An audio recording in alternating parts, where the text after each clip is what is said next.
So in today's welding class, we're actually tying in, going vertical up and overhead.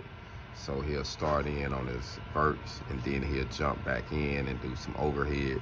And the reason we setting it up like this in this procedure, because the overhead and the vertical are two of the critical positions, but those are also the two positions that we're going to be tested in. And then we know that the 3G or the 3F position is one of the hardest ones to learn.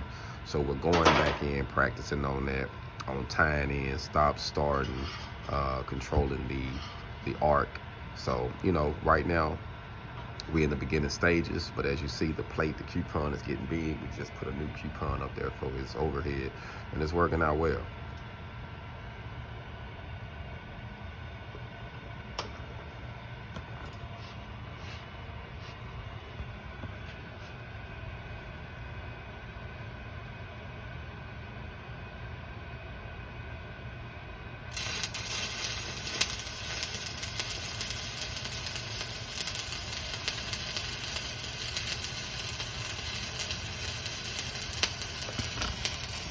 Notice the way he's holding the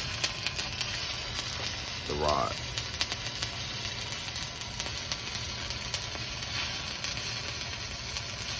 It's all about getting comfortable, keeping that same angle, that travel speed,